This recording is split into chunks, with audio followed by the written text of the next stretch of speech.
This is Dr. Charles Parker, and you're listening to Core Brain Journal. It's the place where I connect both fresh discoveries and interesting different perspectives from advanced mind science with the realities of real people and everyday life down on Main Street. Well, welcome aboard, folks. Dr. Charles Parker here another time, and this particular day, this particular recording is going to be really interesting. It's a conversation between two people of like minds. Dr. Beth Battinelli up in New Jersey is going to talk to us about her thoughts about the application of ADHD in, get this, folks, get this, the criminal justice system. Welcome aboard, Beth. I look forward to talking to you. Hi. It's so good to be here. I'm so excited to be here. So it's going to be fun. I want to say a couple of words about Beth real quickly and introduce you, Beth, and then we'll go ahead and talk. One thing about Beth is we've talked before, and I know a little bit about what's going on with her, but she's a very astute clinician who for years worked in the system, as they say, in New Jersey. And so she worked in various facilities in New Jersey. She's going to tell us more about it. But she's had an awakening, and I thought it'd be really interesting to share her awakening with our audience and how she got to it. And then we'll actually ultimately close with how people can contact her, because I think more people are going to be interested in her project than where she is right now, but it's a beginning. So Beth, why don't you tell us a little bit about yourself to get started, and then how you got interested in this whole ADHD project with individuals who are in correction facilities. Sure. Thanks. So I actually have ADHD. I was diagnosed when I was doing my internship in clinical psychology. And that journey to be a psychologist actually started when my own and oldest daughter was diagnosed, or actually it took a long time to get her a diagnosis of ADHD, because then girls really didn't have it and she wasn't hyperactive. So it's been a long relationship with ADHD that I'm aware of, because obviously I have ADHD, I've had it my whole life. But when I was a mom and I was still a student, I remember reading an article that said people who have ADHD have a higher rate of incarceration and a higher rate of alcoholism and substance abuse. And I remember thinking to myself, it's sort of haughty of me to think, well, that's not going to happen to me because I'm a good mother. And if my children have been incarcerated, they haven't told me. But the point is that I actually thought it had something to do with my parenting rather than really understanding what ADHD was all about. And that was in the early 90s. So I'll fast forward to the point where I find myself working in corrections in New Jersey, and I'm in the mental health department. And my job is to interview inmates upon intake to determine where they should be housed according to their diagnosis, or if they need some kind of special housing. And I started to see a pattern of all these things that it wasn't anything that I learned as a graduate student. It wasn't anything that I learned through the DSM. It was the 4 at the time. But I was seeing patterns, and I was seeing people who were using substances, and I would see risky behavior, impulsive behavior. And there was something that happened. There was a procedure it was a protocol that was being given to some of the inmates who were coming in. They would say that they were withdrawing from alcohol, which they weren't, but they would say that they were in order to get this alcohol withdrawal protocol. And what happened is there started to be this increase in the number of suicide attempts within the jail. Not suicide completions, but attempts. And so I had an opportunity to interview these people afterwards, happily. What was going on? What happened? What was this feeling like? And I couldn't find any answers. And actually, this is when I first met you, Dr. Parker. I found your book online. I wrote to you. You wrote back and explained some of the basic brain science that was going on. And I got the new ADHD medication rules book.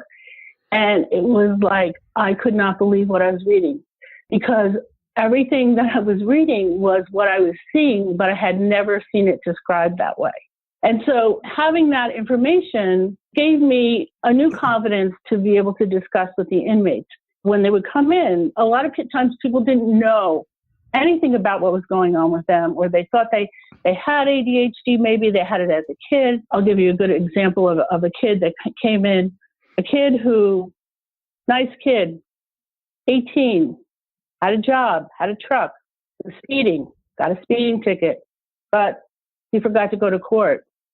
So he got arrested because he had ADHD, and he, I guess, thinks better when the world outside is faster than the world inside. Continues to speed, he gets another speeding ticket, and this time he gets arrested and brought to jail because he missed a court date. And I'm thinking, this kid knows he has a ticket, but I'm sure if he's anything like me, he forgot where he put it or when the court date was.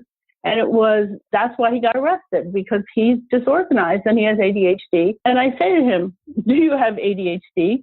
And he said to me, well, I used to, but I graduated. So that was one end of the spectrum of awareness. And then there were people that were diagnosed, but their parents didn't believe in medication. Very common. Yeah. And then there were a lot of people that were drinkers. So I started to notice so I know some ADHD people in my own life that are drinkers. And when the alcohol gets a shot of that alcohol and it turns into fuel right away, the brain's like, but it burns like a paper fire. And so they have another and another. And if they would only pass out, no one would care if they drank so much. But they don't, for whatever reason. I don't know the neuroscience behind it, but they get argumentative and they get into a fight and they get arrested.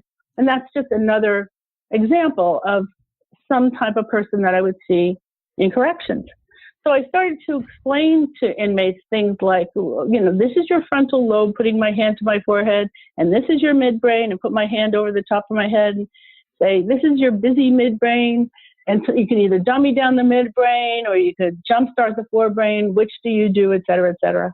And I was so inspired by the effect that I had by understanding these people in a scientific way.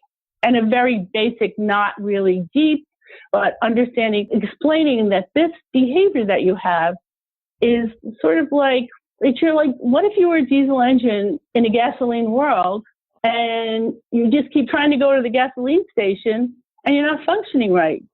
You're going to feel bad about yourself. You got to know what kind of engine you have under that hood. And that's pretty much what my whole approach was. And they would want more. And this is an intake, and I don't have anything more. And I'd be writing like little slips of paper that said Core Brain Journal. I'm not sure if it was Core Brain Journal then, or Attitude, or just websites on little pieces of Post-it notes. And I used to fold over the side of the Post-it note that was sticky. So I don't know why it wouldn't get fuzzy or something. I don't know how many Post-it notes made it out of the jail, actually. But I felt like it was something. And it certainly, information was received so well. So you began talking to them. I would just interrupt for just a second and say, First of all, I want to thank you for plugging my book. I had no idea you were going to do that. But it's the truth. Well, that's very kind of you. But, I'm glad that it had that effect on you. And that's probably the reason we're talking now, which I didn't previously know. But I think it's very interesting because what you said is, even though you had an awareness and you're a trained professional, in the context of your life experience in the correctional institutions, you began to have more and more of an awareness of what was actually going on in corrections. Absolutely. We're coming in there. It was like the dawn was just like the sun was coming up, and you were having more and more of an appreciation of how enormous this problem actually is. And that's kind of what we're talking about here. Yeah. And it's sort of like, people don't believe in ADHD still. They don't believe I'm not hyperactive. I say it's between your ears, but the hyperactivity, I mean. So there's so much that I want to say about why now. And that has to do with the fact that during the time that I was in my job, I unfortunately, because everything is an opportunity for a lesson, but I was in a car accident and I had to have surgery, and I was put on opioid pain medicine. And I was like the ever-ready bunny. I could not believe the effect that this medication had on me. And I knew I had ADHD, but I was also on ADHD meds. I went to my pain management doctor and I said, this is too much. And he said, well, right now you just have to lower your ADHD meds. So I did. And then when it was time for me to come off of them, the experience of withdrawal was so intense and so uncomfortable and so not just physically, but emotionally. And one of the most awful experiences of my life. And I found myself standing by my desk, like a big desk in my home, like trying to lift it up and shake it. I felt such anger and such rage inside me. I felt like I was the Incredible Hulk. And I just liked myself. I wanted to run away, but I couldn't. I had to.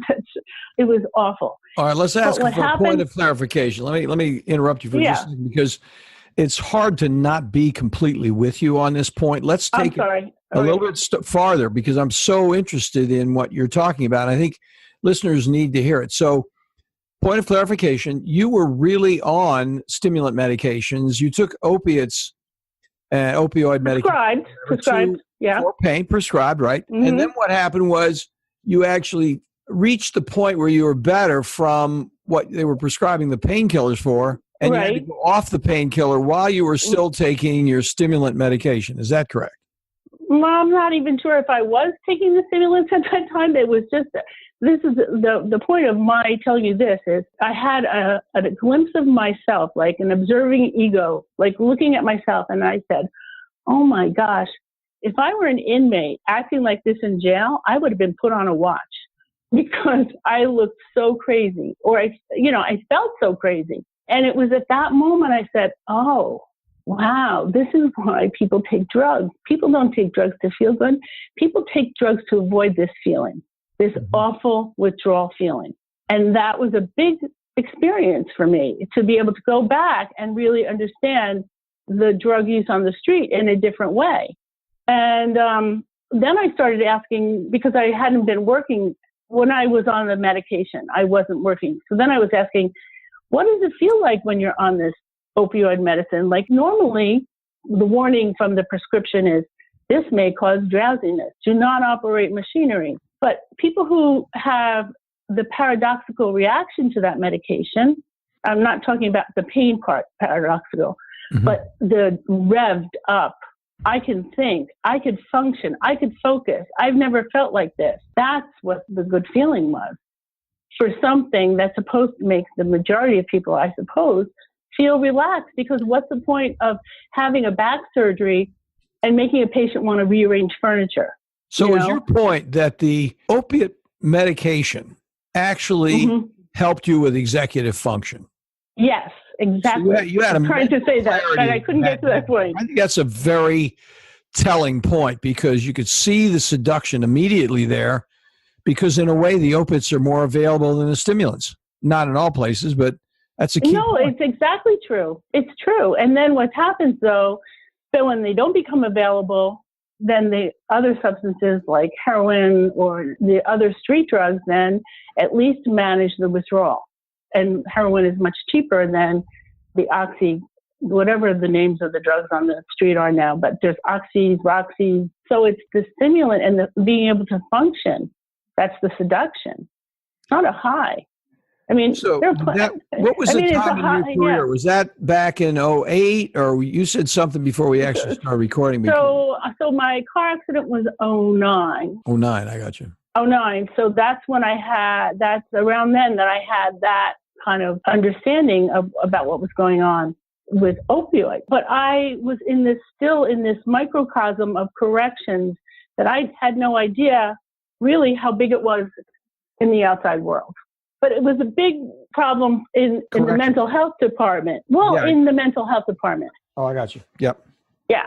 ADHD was not recognized in corrections. I worked for a company that had a contract to provide medical services. It's common to have privatized medical care in county corrections. And the policy about ADHD is it's not treated because it doesn't affect the function as an inmate. So there's no awareness of any kind of emotional or they don't even know how to evaluate it. That's the problem. Well, they don't really want to. Yeah, right. And because it's corrections, which is could be anything from unpaid child support where they come in on Friday and leave on Monday. It's not really an appropriate place to diagnose and then not really have the treatment. Yeah. So education is appropriate. And somewhere in there is where you began to think, maybe if I educated people. Right. If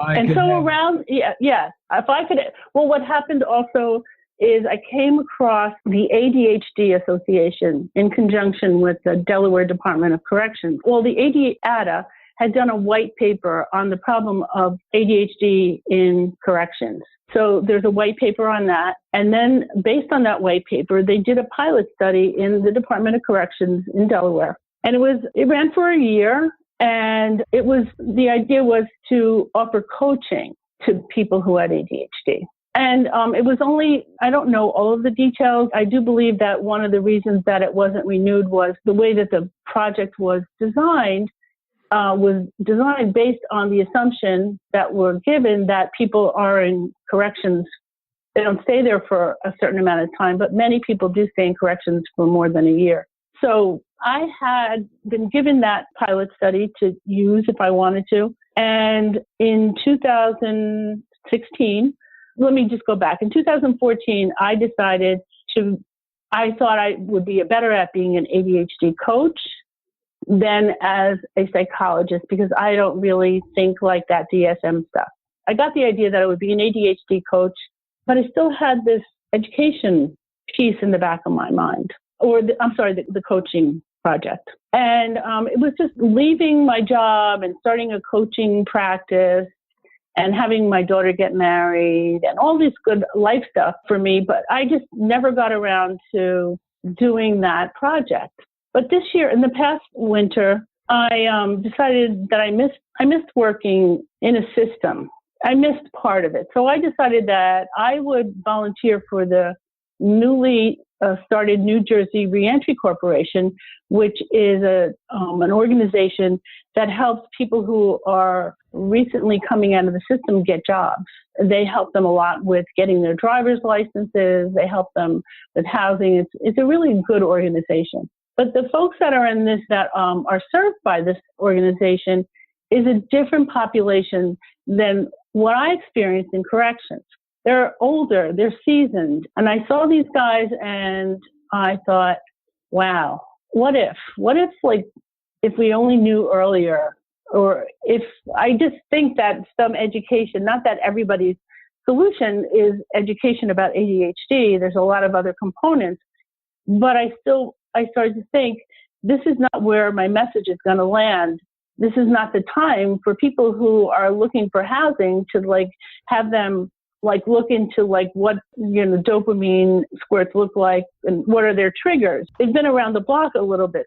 Well, and they were too late. I think, Beth, what you're saying is they were really too late in the system too, because they're getting out. You didn't have. It's like we're going to hand them a big pile of information as they walk out the door. Where's it going to go? Right. And it's also that, prison is somebody that's been convicted. They could be in a federal system, they could be in a state system, but somebody that's been in prison, it's a lot different than someone who's been in the correctional system and county corrections. Tell us about that. I can't really tell you it's just that in corrections, you're being held to have your case heard. And in prison, you're sentenced. And you've got a residential thing going on in prison. In corrections, you're always in disposition some way. But technically, we think that corrections is shorter than prison. And it is shorter, but it's still, people are incarcerated for a long time. Mm-hmm. A long time, because the court's calendars are so jammed up. And I'm not speaking with any facts, and I don't mean to misspeak. This is just your own experience. That's my what we're experience, here. Right? We're just talking about what your observations are, watching the prison system go by. And you're thinking about, how could I do something with these guys? Because there's a bigger problem here than I thought on the front end. And if I could get these guys addressed, I say guys, it could have been men and women. Well, there are mostly men, but women are surely, there's a much larger population of men who are incarcerated, but there surely are women with the same problems. And you know what?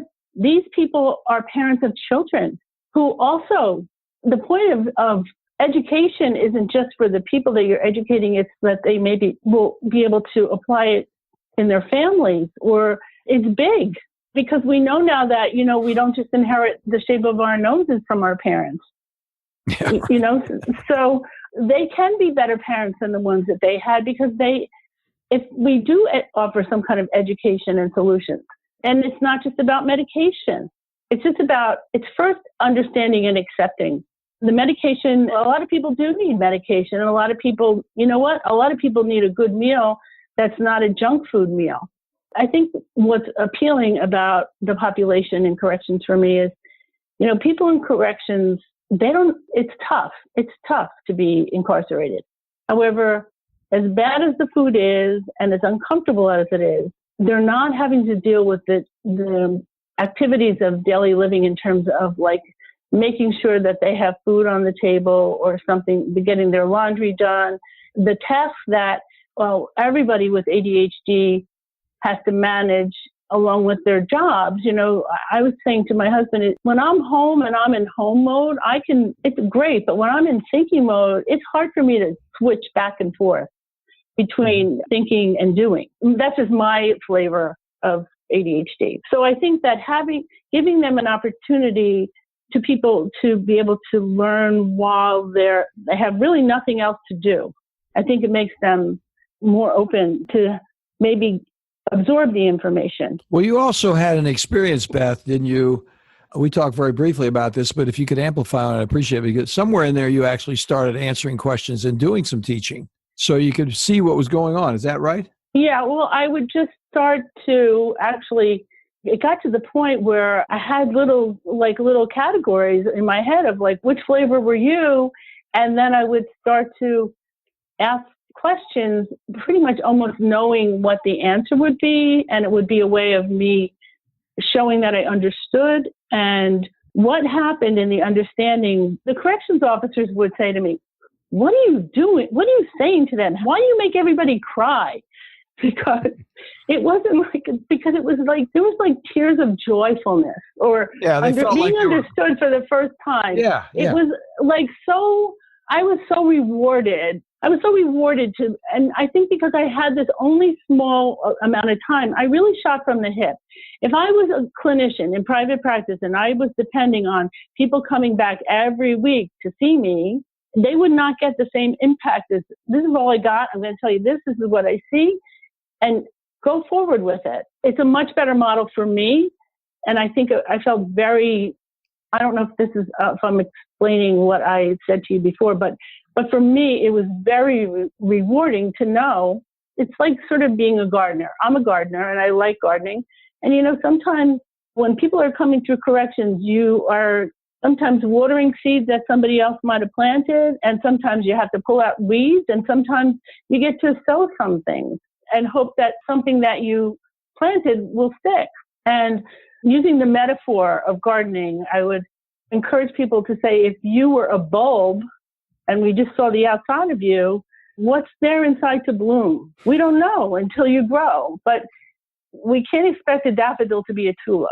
We have to appreciate people for the way that they are and the way that they're not. Yeah. So you have another plan that I want to make sure we get to cover, because what you're saying is you struggled around, you've done different things, you've worked with the inmates, you had some very satisfying experiences. I did. In working with them, and you realized, hey, these guys really do need some additional understanding so they could move forward as opposed to just sitting in there doing their time, even if it's just a correctional period of time.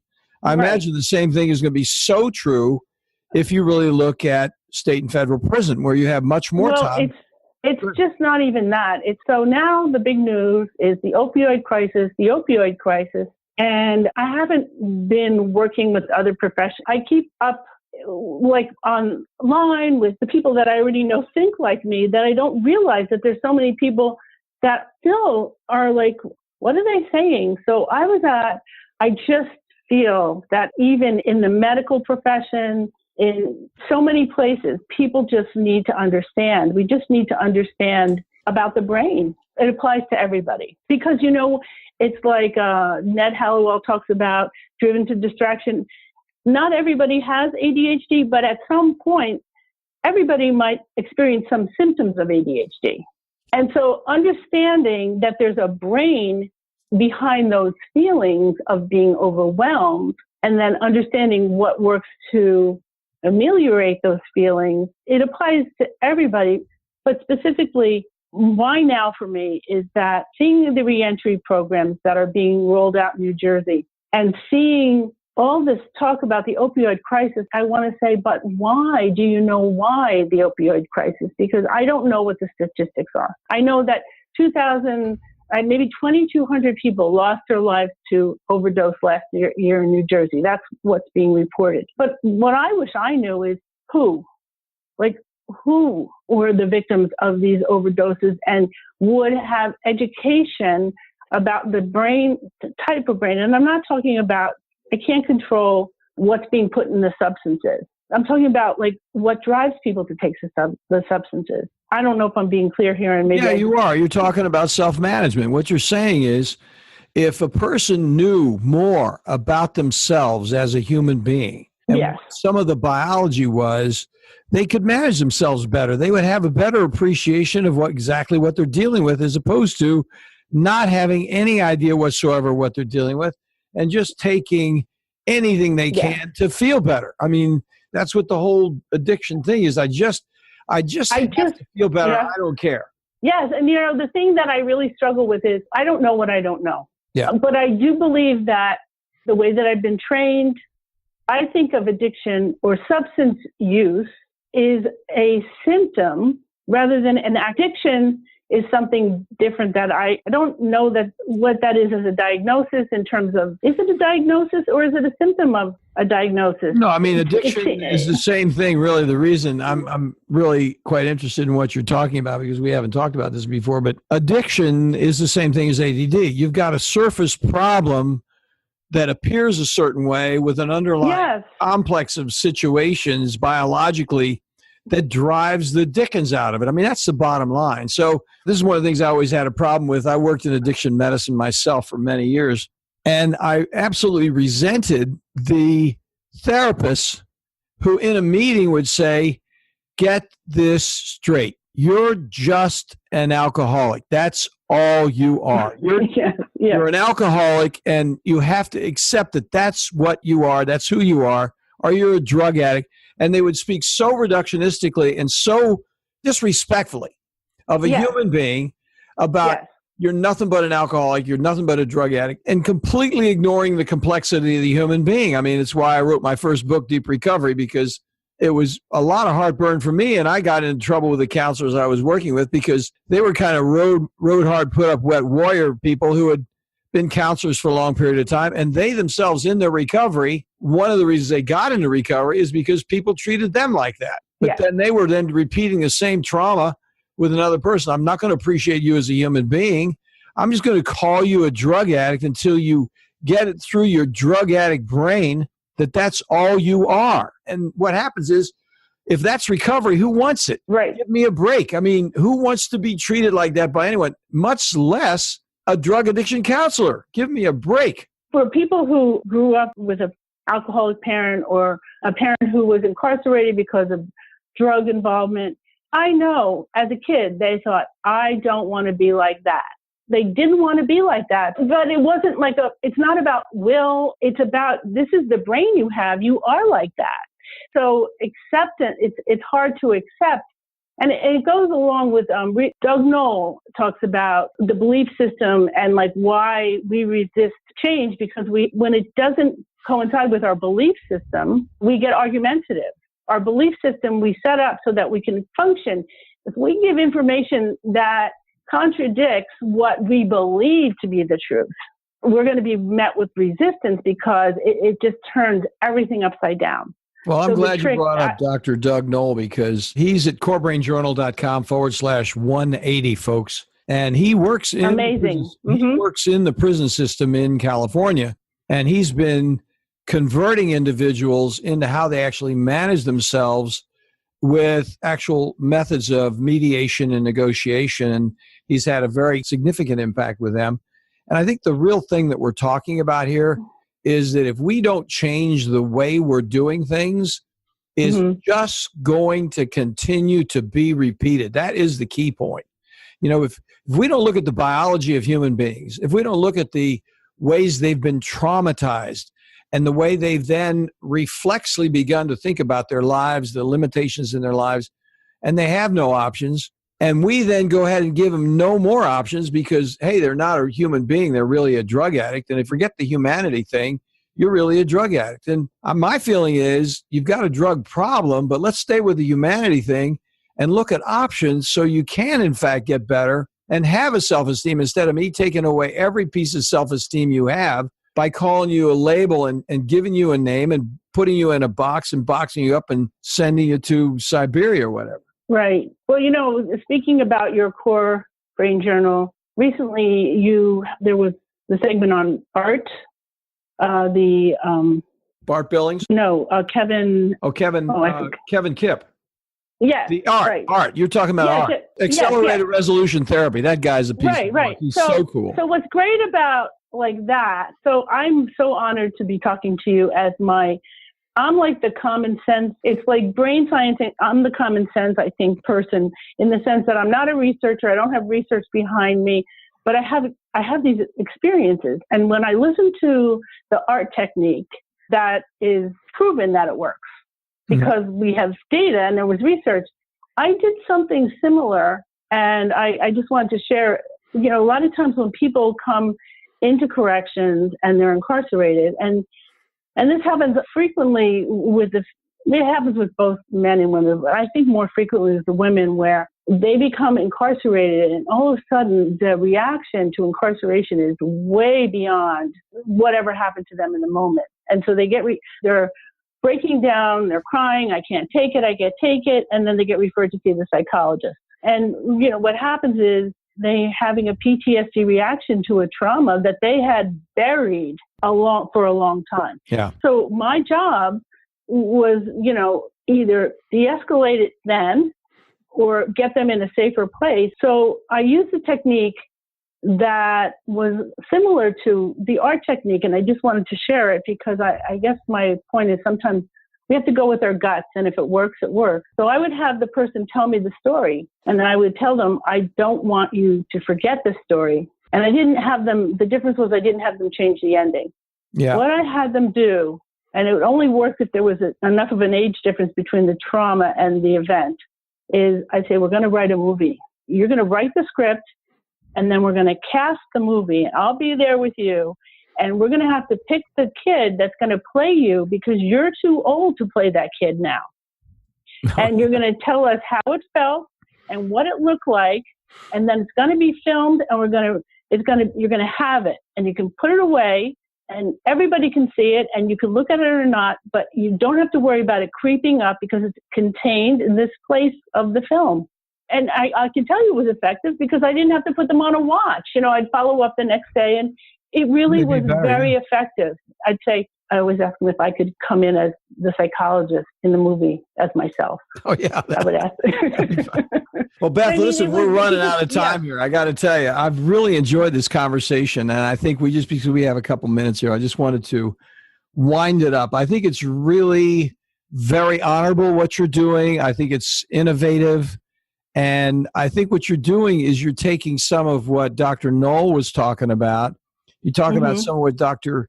Kevin Kipp was talking about, and you're mixing it into a population that doesn't get adequately served. And I think it's just absolutely terrific. And I'm so glad you came on to tell us about it. Is there a way people could get in contact with you? Do you have, now, folks, if she doesn't have it right now, I'm putting her on the spot a little bit. I'll have it in the show notes down below because at the time we're recording it, she may not have it up and running. But can you tell us a way that they can get a hold of you then? So they can reach me at a website, BethBattinelli.com, or the ADHD Project. It goes to the same place if it's working.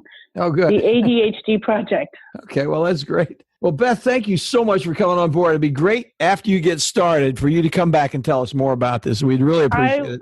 I would love it. And if any one of the listeners has any suggestions of something that worked for them with this population, I would be so grateful to hear what they have to say. See, that's great. That's teamwork. That's definitely teamwork. And And I think that this is where we can all work together. It's the reason that we do this Core Brain Journal, because we need to have these conversations and move the needle forward as opposed to sitting on our hands and just treating people like boxes and labels, and move on down the road with recovery and what we can do. Yeah. I really appreciate this opportunity to talk with you. Thank you so much. Thank you for coming on, girl. You have a good one. You too. All right, we'll see you. Thanks for listening to Core Brain Journal. We're working every day behind the scenes to bring you reports that connect research benches with those street trenches. Here we share the complexity of mind science because, as you know, details really do matter. One of the most pervasive, misunderstood challenges is how commonplace medications, like those written for ADHD, are used so regularly without clear guidelines. If you think you'd like more specifics, take a minute to download my 2-page PDF packed with video links and references on the absolute essentials of how to start ADHD medications. They're easily available at corebrainjournal.com/start. Thanks for listening. Do connect and stay tuned. Together we can make a difference.